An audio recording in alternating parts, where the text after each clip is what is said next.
now. Roma Wines, R-O-M-A, made in California for enjoyment throughout the world. Roma Wines present Suspense. Tonight, Roma Wines bring you Mr. Paul Henry, star of No More Alice, a suspense play produced, edited, and directed for Roma Wines by William Spear.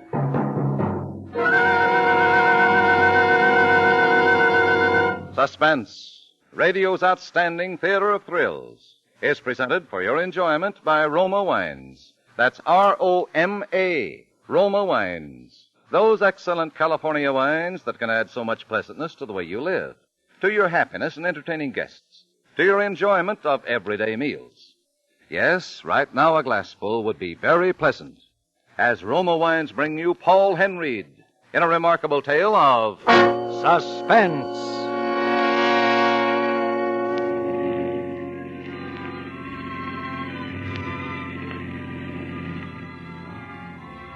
Driving along there, I had the radio on, but I was thinking of Alice. A few more miles and I'd be home with her. I was thinking how her teeth gleamed through her twisted smile she'd got in the habit of wearing, how white and inviting her throat was. I was thinking of her voice when she accused me of being in love with Elisa Waters. Cold, shrill, full of bitterness. Your attention, please. A prison break has been reported by Warden J.G. Johnson of Greystone Penitentiary. At 9:15 tonight, less than 1 hour ago, the notorious Frankie Tatum shot his way out of the death house at State Prison, killing 2 guards and wounding 2 others. All state and local police, as well as all motorists in the vicinity of Greystone, are warned to be on the lookout for this escaped convict. Once again, the name is Frankie Tatum. He is armed and dangerous.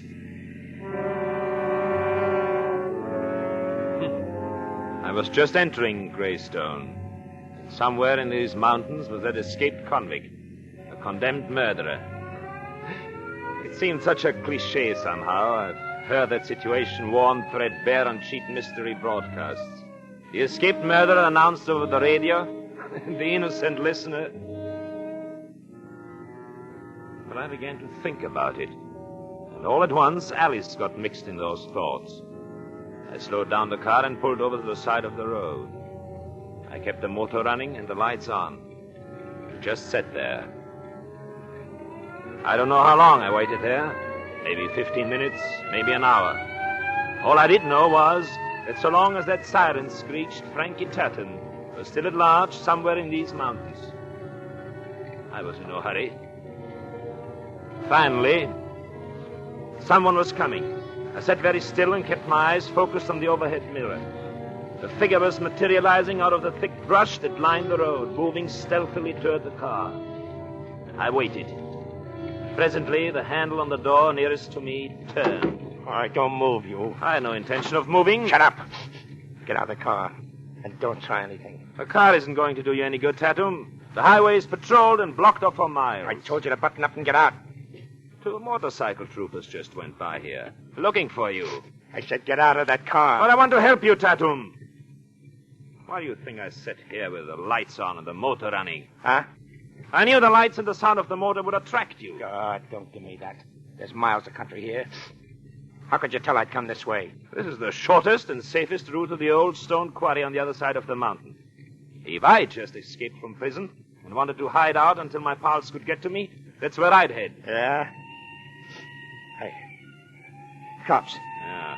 There's a rope on the back seat. Get in. Lie on the floor and cover yourself over, quickly. What kind of a shot do you take me for? You haven't much choice in the matter, Tatum. In a few seconds, that trooper will be here. If you pull that trigger or try to get away without pulling it, you won't get 20 feet in those bushes. Now, get in and fast. Okay. Okay, I don't know what this is all about, but it better be on the level, pal. Get in. All right back there? Yeah. And don't forget this gun.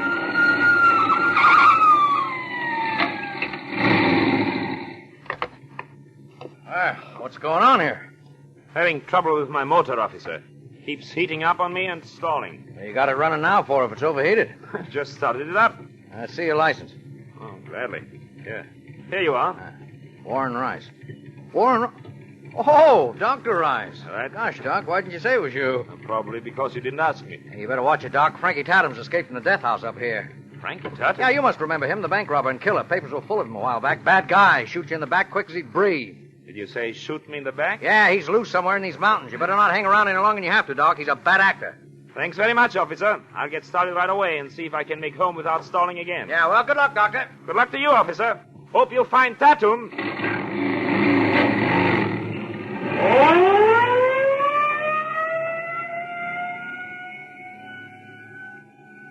All right, Tatum. He's gone. So you a doc, huh? Hmm? Sawbones? No, I'm a doctor of psychiatry. Yeah? Well, let's see what I'm going to do now. I'll take over from here. You'll take over. Look, Doc, you seem to forget which one of us is holding this gun. Look, if I figured out you'd head for the quarry, eventually the cops will, too. I ain't afraid to shoot it out with no cops. But there is no profit in shooting it out with them. You got a better idea, I suppose, huh? I think so. All right, what's this all about? You waiting here for me, hiding me under the robe, now figuring out an escape for me. It don't add. We'll talk about that on the way. On the way to where? On the way to my home. You see, Tatum, a psychiatrist, every once in a while, comes upon a subject so interesting.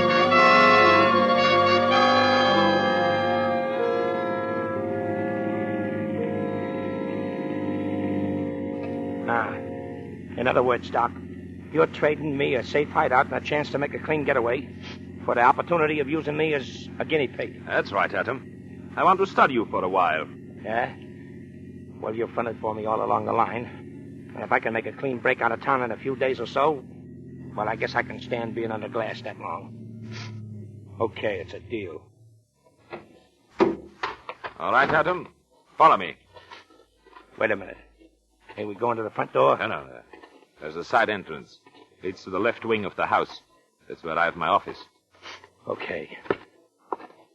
This is it, Tatum. Wait till I get my keys out. This is the one. There is a light switch right where your hand is, Tatum. Click it on, will you please? Okay. Well, this is quite a layout. Yes, I had this annex put on the main building so I could have it private. No one uses it but me. Yeah? Where'll I stay? Well, there's a little room back of the office. It has a bed and everything else you'll need. I use it sometimes for patients I bring home and sometimes for myself when I work late and don't wish to be disturbed by my wife. Yeah? Well, it's not bad. Well, I'm glad you like it. Just make yourself comfortable. I'll be back. Okay. Hey, Doc, bring some grub with you. All right, I will. As soon as I've had a little talk with my wife.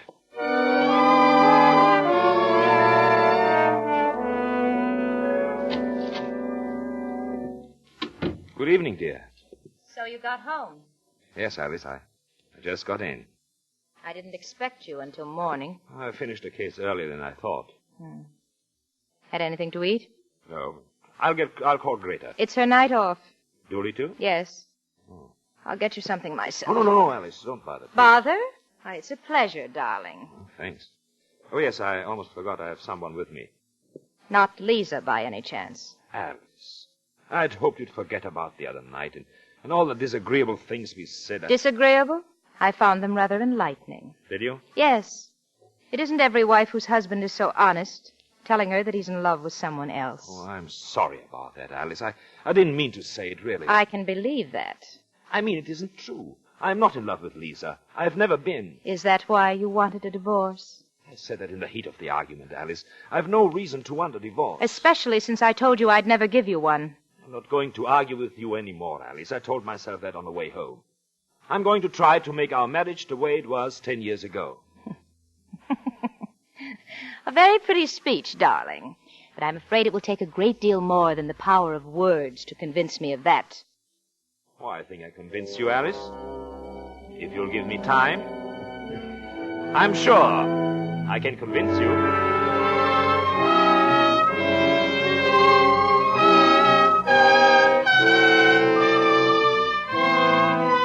For Suspense, Roma Wines are bringing you as star Paul Henry in No More Alice, by Martin Ryerson.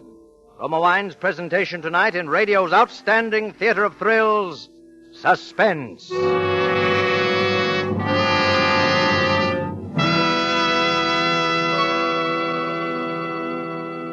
Between the acts of Suspense, this is Truman Bradley for Roma Wines. What to serve when friends call during Lent? Millions of Americans answer this question by serving Roma California wines. Yes, Roma wines, delightful anytime, are especially appropriate during Lent. Roma wines offer you a traditional beverage of moderation. Delicious, easy to serve, inexpensive. You're ready for guests or pleasant family evenings at home with a small selection of Roma sherry, port, muscatel, or Tokay. And remember, only Roma offers you such taste luxury for so little. Yes, because Roma wine is America's first choice. Roma brings you superb wine for only pennies a glass, just about the cost of a soft drink. With Roma, you enjoy true wine, nothing but the natural, juicy goodness of tender grapes, grown in California's finest vineyards, every drop carefully, unhurriedly, guided to taste perfection by the ancient skill of master vintners, then bottled at the winery to seal in unvarying goodness always. Get Roma wine tomorrow. Delightful anytime, ideal during Lent. Insist on Roma, R-O-M-A, Roma wines. Discover why more Americans enjoy Roma than any other wine. And now Roma Wines bring back to our Hollywood soundstage Paul Henry, who, as Dr. Warren Rice in No More Alice, continues a narrative well calculated to keep you in suspense.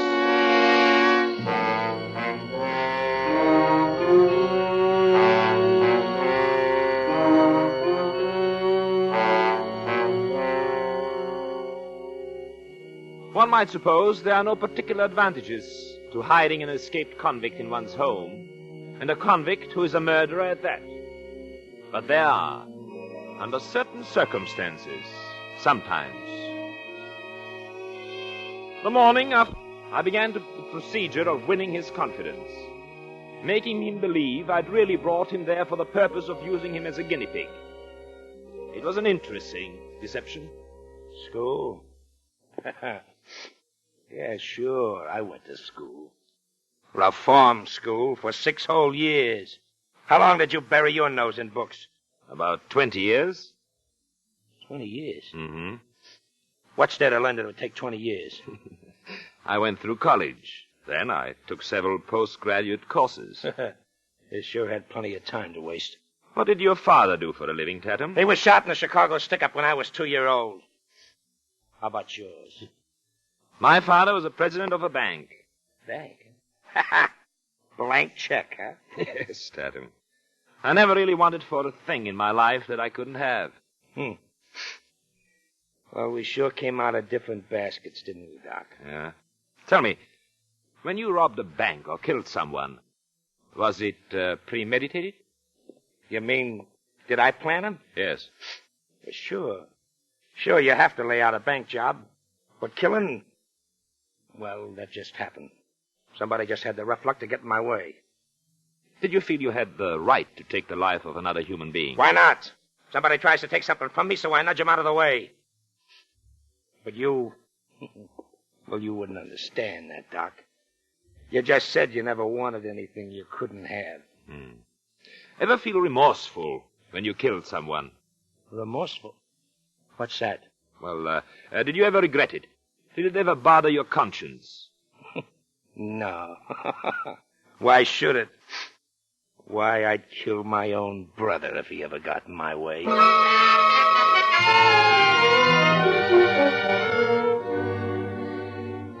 It went on like that for the next 3 days. I kept Tatum in that little room and had Dooley, our butler, bring his meals to the office. No one saw him. Finally, on the morning of the 3rd day... Look, Doc, how much longer are you going to keep me holed up in this room? I'm starting to get punchy. Maybe tomorrow you'll be able to leave, Tatum. I've contacted your friends. What'd they say? What'd they say? Well, they said, as soon as I get a definite answer from them, you'll be on your way. Well, look, Doc, I don't want you to think I don't appreciate all this, see, but But staying cooped up in this 2x4 room is almost as bad as being in stir. Except that you know you're going to get out of here. Yeah. Yeah. Yes. It's funny. You know, I had you pegged wrong at first, Doc. I thought you was just using me, and that sooner or later I'd have to bump you. But I guess that won't be necessary now, eh, Doc?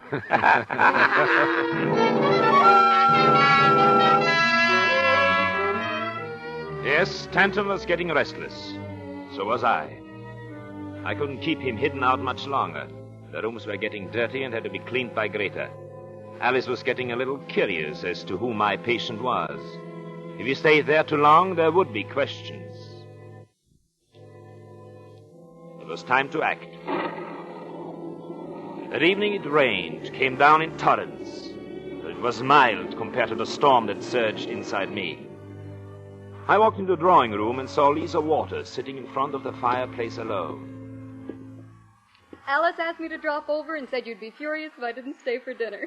Hello, Lisa. Where is Alice? Hello. She went to see Greta about dinner. Well, Warren, aren't you going to sit down? Hey, no.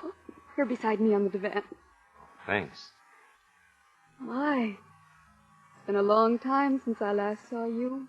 Does that mean you missed me? But of course. Did you know by this time that you're my favorite husband? Am I? Uh-huh. I've often told Alice that if I ever get married, I'll try to find a husband just like you. Well, hello, Doctor. Hello. You finished your work rather early this evening, darling. Or did you happen to see Lisa's car in the driveway? Alice, anyone hearing you would think... Think what, Lisa? Warren isn't early for dinner very often. Come to think of it, he hasn't been early since the last time you were here. Doesn't she tease something awful, Warren? Oh, I'm not teasing. Don't you know, Lisa, that the other night Warren confessed... Alice, please. What's the matter, darling? I was only going to say you confessed that of all my friends, you prefer Lisa. That was sweet, Warren. Mind if I sit between you two? Well, you'll be breaking up a very handsome couple. Yes, I know. By the way, speaking of breaking up, we had a most interesting discussion the other night about divorce. Alice, must you... Certainly not you and Warren. Oh, no, Lisa, darling. I don't believe in divorce. I told Warren that no matter what happened, I'd never give him a divorce.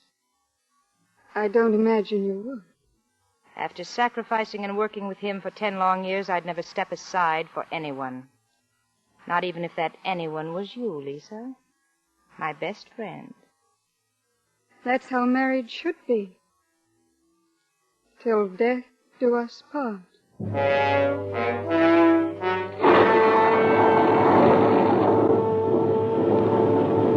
At 10 o'clock, Lisa left. It was still storming. As I walked her to the car under an umbrella, I fought the desire to take her in my arms.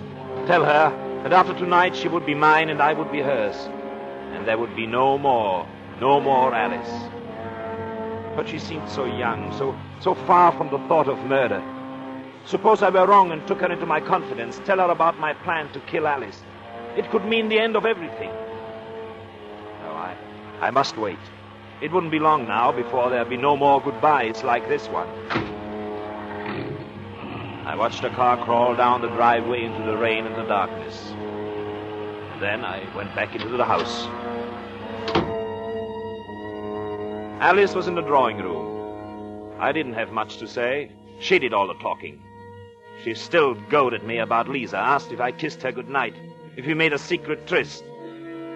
Well, finally, I told her I had to get back to my patient in the office outside. I watched her turn out the lights and climb the stairs to her room. It was the last time I'd ever see Alice alive, I told myself. But I didn't feel badly. I felt good. Very good. When I got to the office, Tatum was listening to the radio. Hard left and across to the This jaw. was it. And Dugan is down. All right. Coy is going All to right, the corner. Tatum. Better kill the radio. Three, Huh? counting over Dugan. Yes, sure. Looks like a knockout. What's up? My wife. What's the matter with She found out you were here and who you are. her? Hey, that ain't good. What's she gonna do? Call the police. One side, brother. I'm on my way. Wait a minute. I've cut the phone wires. She's got legs, ain't she? She can't get out of the house without us hearing her. We've got time. Let's try to think this thing out. You think it out. I'm the one that's on the spot. What? Hey, wait a minute. How did she find out? Well, I don't know. Just put two and two together somehow. What's the difference now? Plenty, because from the way it looks here, nobody could have tipped her off but you. Ah, don't be a fool. Come on, talk fast, Doc, because if you cross Put me, that gun down. Why should I cross you? How do you think I stand in this? I don't know. How do you? Shielding an escaped convict. I'd go to prison for that. Some kind of a trap. This is what you've been leading up to. Why, you... All right, Tatum.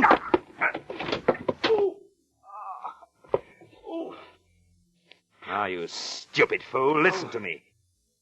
We're together in this. You understand that? We're together in this. You can't kill me, and I can't turn you in. Yeah, that's right. You and me are kind of in the same boat, ain't we, Doc? I'm glad it's penetrating finally, Tatum. Now, we've got to do something quickly. You sure your wife can't leave without us hearing? No, I have the car keys. Anyway, it's a mile to the nearest phone. Of course, she's up in her room now. Look, Doc, look. She must have known the spot she'd put you in. Why does she want to pull a thing like that for? Because she hates me. Yeah? She's hated me for years. Yeah? I'd have killed her long ago if I had the nerve. I've never killed a dame, but I would if... If what? She got in my way. Where do you think she's now? I'm thinking. I'd say somebody broke in, a burglar. You could take my other car. You could be half away across the country. Yeah, unless you had me picked up. And make myself an accessory to murder, huh? How could I? Oh, we've gone all through over that before. Yeah. Yeah, you're right. You really are in this, ain't you? Any way you play it. The only way, for either of us. Pick up your gun. Yeah. Yeah. Yeah. Okay, Doc. It's a deal.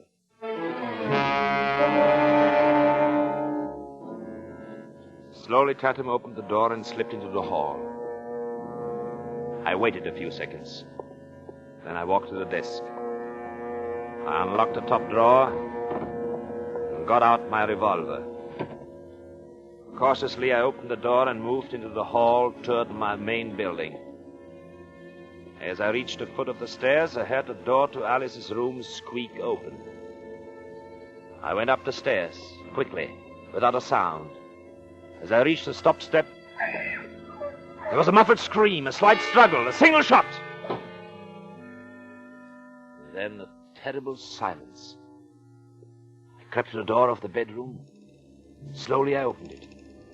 And in the dull light from the bed lamp, I took careful aim with the revolver at Frankie Tatum's broad back.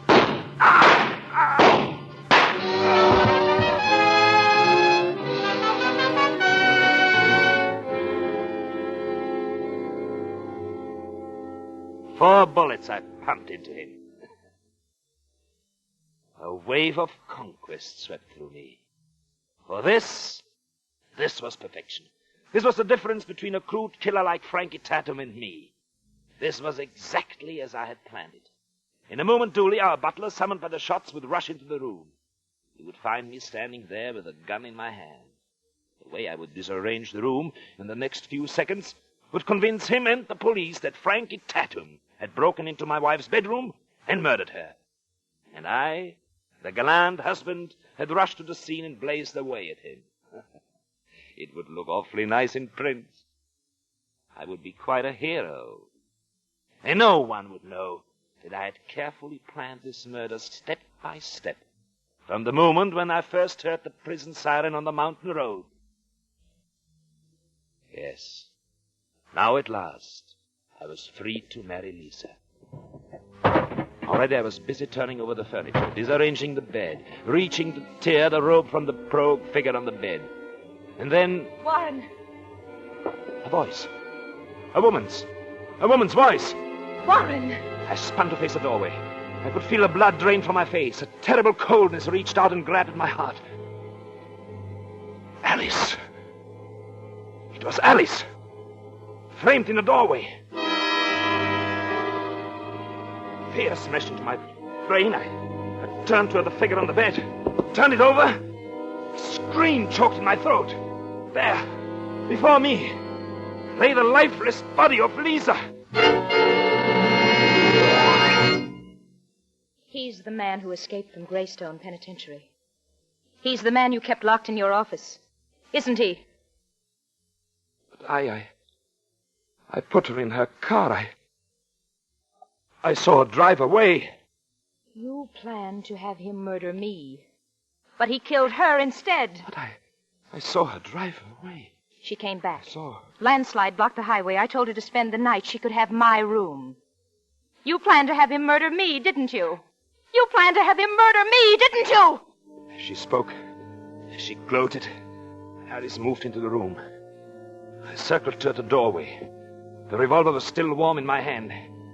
As I reached the doorway, I raised the gun. My finger tightened on the trigger. And then something came down out of the blackness and washed away every thought from my mind.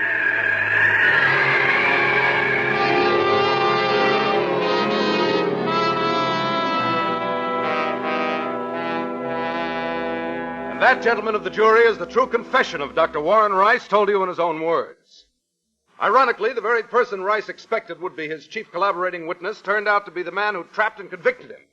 I mean Dooley, the butler, who, summoned by the shots, hurried to the door of Mrs. Rice's bedroom, found Rice about to kill his wife, and struck him down. The state rests.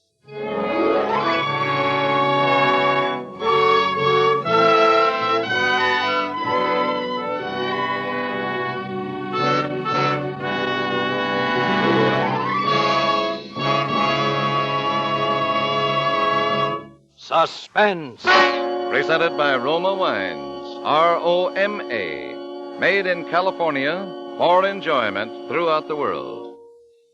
Before we hear again from Paul Henreid, the star of No More Alice, tonight's suspense play, this is Truman Bradley for Roma Wines. If meatless Lenten meals fail to intrigue that family of yours, just serve a fine Roma table wine with tomorrow's dinner. Yes, the simplest meals become more flavorful, more exciting with Roma wine. Plain baked beans or spaghetti are royal treats when served with red, robust Roma California Burgundy. And your favorite fish or omelet will taste better than ever with a glass of pale gold Roma California Sauterne. And listen to the praise you get for the extra appetizing goodness, the cheerful warmth, the air of friendly companionship that Roma wine adds to your dining pleasure. For an adventure in good dining, try delicious Roma Burgundy or Sauterne with tomorrow night's dinner. You can enjoy Roma wines often, for they cost just pennies a glass. So insist on Roma, R-O-M-A, Roma wines, made in California for enjoyment throughout the world. This is Paul Henreid. Next week, I know you will want to make it a point to hear a suspense show that promises to be really something. It will star Gregory Peck in a remarkable study of the mental breakdown of a man who brings himself to the very brink of murder because of a woman. I know you won't want to miss hearing Gregory Peck in The Lonely Road. Thank you. Paul Henreid will soon be seen in the Warner Brothers production, Devotion. Next Thursday, same time, Roma Wines will bring you Mr. Gregory Peck as star of Suspense, radio's outstanding theater of thrill. Produced by William Spear for the Roma Wine Company of Fresno, California.